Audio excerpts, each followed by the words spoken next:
A very good morning to all of you. Byju's के government exams prep channel में आप सभी का हार्दिक स्वागत है। दोस्तों, आज के इस वीडियो में हम चर्चा करेंगे about this day in history, यानी कि 11 दिसंबर। जी हाँ, 11 दिसंबर की दिनांक से जुड़े उन सभी जरूरी फैक्ट्स और इवेंट्स की जो आपकी आगामी गवर्नमेंट परीक्षाओं के दृष्टिकोण से बहुत लाभदायक साबित होंगे और इसीलिए जिनको जानना और याद रखना आपके लिए बहुत आवश्यक भी है। तो चलिए दोस्तों, चल के देखते हैं आज की इस दिनांक से जुड़े सभी जरूरी facts. And the very first fact of this day happened in 1935 when Indian politician and former president of India Pranab Mukherjee was born। जी हाँ, आज के ही दिन प्रणब मुखर्जी का जन्म ब्रिटिश भारत के बंगाल प्रेसिडेंसी में हुआ था, मिर्ती नामक एक गांव में। इनका जन्म एक बंगाली ब्राह्मण परिवार में हुआ और इनके पिता कामदा किंकर मुखर्जी भारत स्वतंत्रता आंदोलन के एक सक्रिय सदस्य थे और 1952 से 1964 के बीच भारतीय राष्ट्रीय कांग्रेस के प्रतिनिधि के रूप में पश्चिम बंगाल विधान परिषद के सदस्य भी रहे थे। वह AICC के सदस्य भी रह चुके थे। राजनीति में प्रवेश करने से पहले प्रणब मुखर्जी ने देशर डाक, जिसका अर्थ था मातृभूमि की पुकार, में एक पत्रकार के रूप में काम किया था। इन्होंने अपने पॉलिटिकल करियर की शुरुआत 1967 में करी थी as a founding member of the Bangla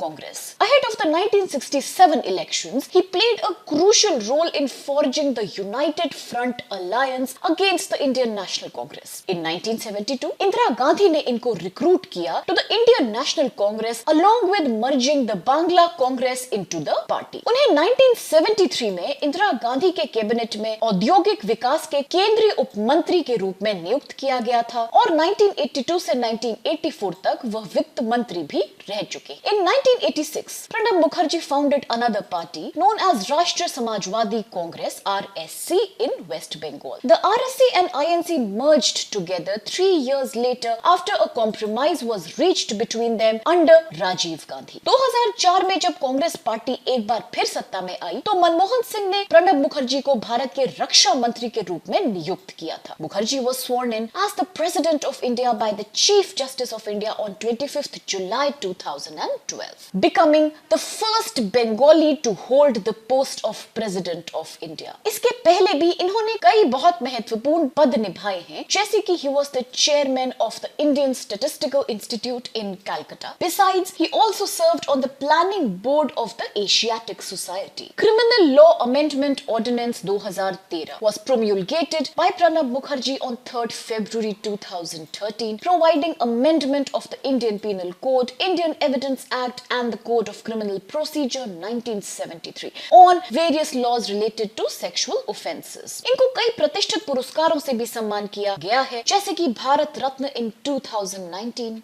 Besides, he is also a recipient of the prestigious award Padma Vibhushan. This was given to him in the year 2008. इनके द्वारा लिखी गई कई किताबें बहुत मशहूर हैं, लेकिन इनमें से सबसे ज्यादा मशहूर किताबों का नाम है Beyond Survival: Emerging Dimensions of Indian Economy. इनकी एक और मशहूर किताब का नाम है The Dramatic Decade: Indira Gandhi Years.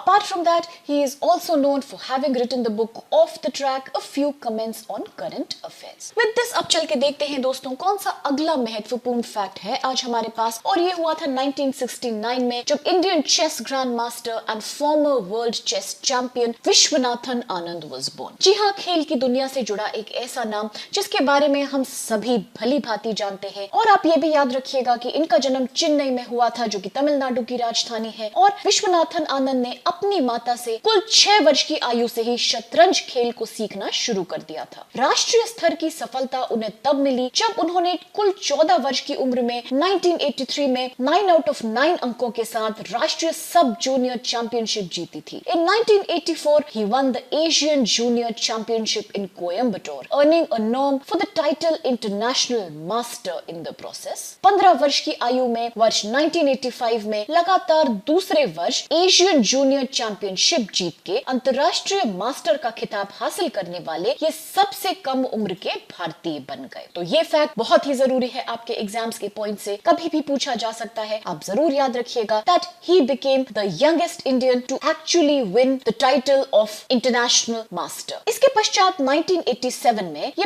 पहले भारतीय बने to win the world junior chess championship. Now this is one fact again जो बहुत जरूरी है इनके बारे में, जो कि एग्जाम्स के दृष्टिकोण से बहुत ही इंपॉर्टेंट है, that in 1987 1987, he became the first Indian to win the World Junior Chess Championship. वर्ष 1988 में 18 वर्ष की आयु में he became India's first grandmaster by winning the Shakti Finance International Chess Tournament held in Coimbatore, India. He has also won many World Chess Championship titles. Viswanathan Anand से जुड़े हुए कुछ इंटरेस्टिंग फैक्ट्स आप ये भी याद रखिए कि उन्हें 18 वर्ष की आयु में पद्मश्री से सम्मानित किया गया था। In 1991 to 1992, विश्वनाथन आनंद राजीव गांधी खेल रत्न पुरस्कार के पहले रिसिपिएंट थे। वर्ष 2007 में उन्हें भारत के दूसरे सर्वोच्च नागरिक पुरस्कार पद्म विभूषण से भी सम्मानित किया गया था, जिससे वह इस पुरस्कार को प्राप्त करने वाले पहले खिलाड़ी बने। If we talk about some of the important books written by Vishwanathan Anand, then please always remember that two of his really popular books are Mind Master, Winning Lessons from a Champion's Life, and My Life in Chess. Every Man Chess. With this now, friends, let's go and have a look at the next fact of this day. And this happened in year 2004 when the really popular and eminent classical Carnatic musician M.S. Subbulakshmi passed away. Subbulakshmi, जिनके बचपन का नाम कुंजम्मा था, उनका जन्म Madras presidency में 16 सितंबर 1916 को मदुरई में हुआ था। उन्होंने बहुत ही कम उम्र में कर्नाटिक संगीत सीखना शुरू कर दिया था, सेमी मांगुडी श्रीनिवास के प्रतिनिधित्व में। इसके पश्चात उन्होंने पंडित नारायण राव व्यास से ट्रेनिंग लेके हिंदुस्तानी संगीत का भी प्रशिक्षण लिया। सुब्बुलक्ष्मी ने अपना पहला प्रदर्शन यानी कि first public performance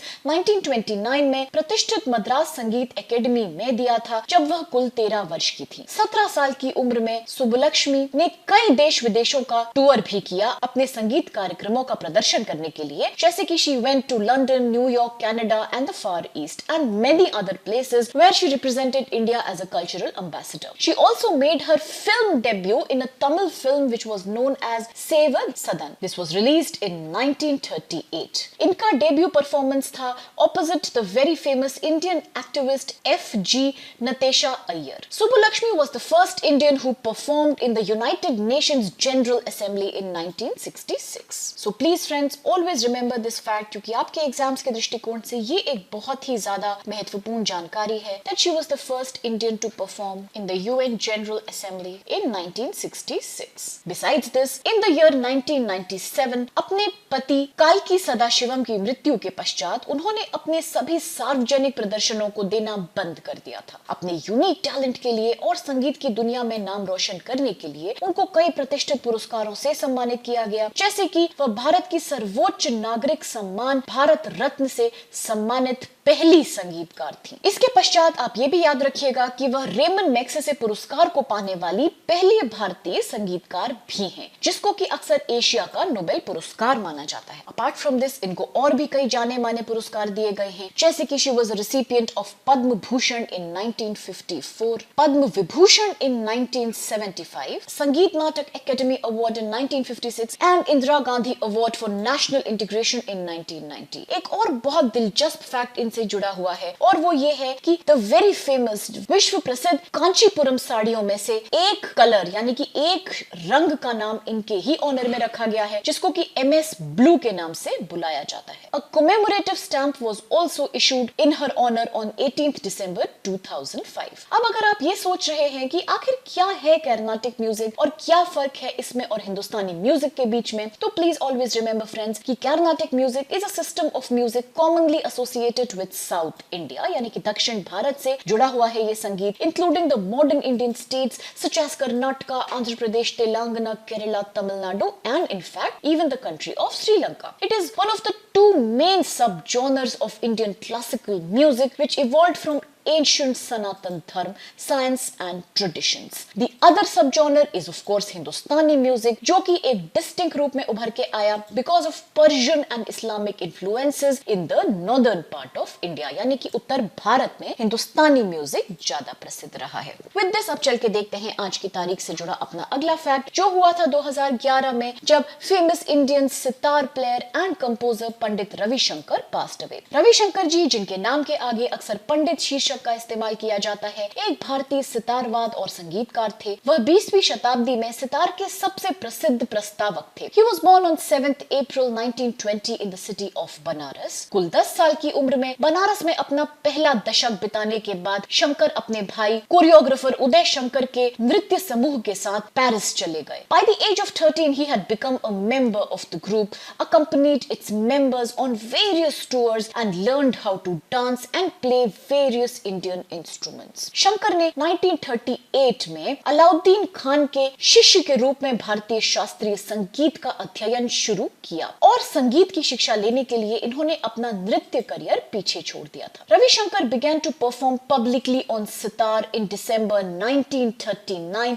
and his debut performance was a जुगलबंदी, जिसको कि ड्यूओ कहा जाता है, with Ali Akbar Khan who played the string instrument sarod. बाद में ये बॉम्बे शिफ्ट हो गए और इन्होंने Indian People's Theatre Association join कर ली, जहां इन्होंने कंपोज करना शुरू किया various kind of musical ballets between 1945 and 1946. Apart from this, Ravi Shankar also recomposed the music for popular song सारे जहां से अच्छा at the age of 25 years. He began to record music for HMV India and worked as a music director for the All India Radio headquartered in New Delhi. Ravi Shankar ने AIR में भारतीय राष्ट्रीय orchestra की स्थापना करी और इसके लिए कंपोज भी किया। इन्होंने Grammy award for best chamber music performance जीता for west meets east, a collaboration with Yehudi Menuhin. He opened a western branch of Kinnara School of Music in Los Angeles और उन्होंने उस्ताद अल्लाह रखा के साथ भी परफॉर्मेंस दिए। इस वजह से तबला प्लेइंग हिंदुस्तानी क्लासिकल म्यूजिक में मशहूर होती चली गई। शंकर ऑल्सो प्रमोटेड जुगलबंदी ड्यूओ कॉन्सर्ट स्टाइल और इन्होंने नए कई राग भी इंट्रोड्यूस किए, जैसे कि तिलक श्याम, नट भैरव एंड बैरागी। इनके द्वारा जीते गए कई प्रतिष्ठित पुरस्कारों में से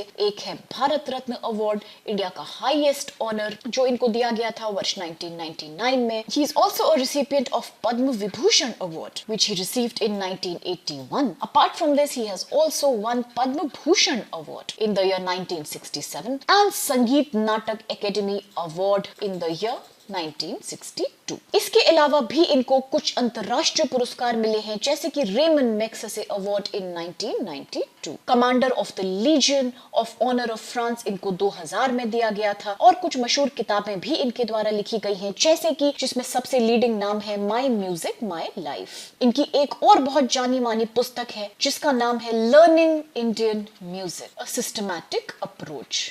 इनफैक्ट इनकी बेटियां नोरा जोन्स और अनुष्का शंकर भी विश्व प्रसिद्ध म्यूजिशियंस हैं और कई सारे खिताब और पुरस्कारों से सम्मानित की जा चुकी हैं। With all these facts, now let's proceed and have a look at what questions we have in front of us today. और पहला आपका सवाल कह रहा है कि who was the 13th president of India? कौन थे भारत के 13वें राष्ट्रपति? ऑप्शंस आपके पास हैं ए प्रणब मुखर्जी, बी रामनाथ कोविंद, सी प्रतिभा पाटिल या फिर D APJ Abdul Kalam. The next question is saying who is the first Indian to win the World Junior Chess Championship? विश्व जूनियर शतरंज चैंपियनशिप जीतने वाले पहले भारतीय कौन हैं? ऑप्शंस हैं A Koneru Humpy, B Viswanathan Anand, C Pentala Harikrishna या फिर D Abhijeet Gupta. The next question says who was the first Indian who performed in the United Nations General Assembly in 1966? Options आपके पास है A M S Subbulakshmi, B Aruna Sairam, C S Sowmya या फिर डी डी के पट्टामल। अगला सवाल कहता है with which musical instrument is Pandit Ravishankar associated? Pandit Ravishankar किस वाद्य यंत्र से जुड़े हैं? ऑप्शंस हैं ए तबला, बी सितार, सी तानपुरा या फिर D तहवील। The next question is saying who has written the book My Music My Life? आपको बताना है कौन है राइटर इस प्रसिद्ध किताब के My Music My Life। Options आपके पास कुछ इस प्रकार है कि ए जाकिर हुसैन जी, बी पंडित रविशंकर, सी उस्ताद बिस्मिल्लाह खान या फिर D A R Rahman. With all these questions and some interesting facts, हम आज के इस सेशन को यही समाप्त करते हैं, इस आशा के साथ कि आपको बहुत लाभ मिला होगा और बहुत पसंद आया होगा आज का ये सेशन। और अगर आपको ये अच्छा लगा तो प्लीज फ्रेंड्स चैनल को लाइक और सब्सक्राइब करना बिल्कुल मत भूलिए। With this I sincerely thank all of you for being a part of today's session.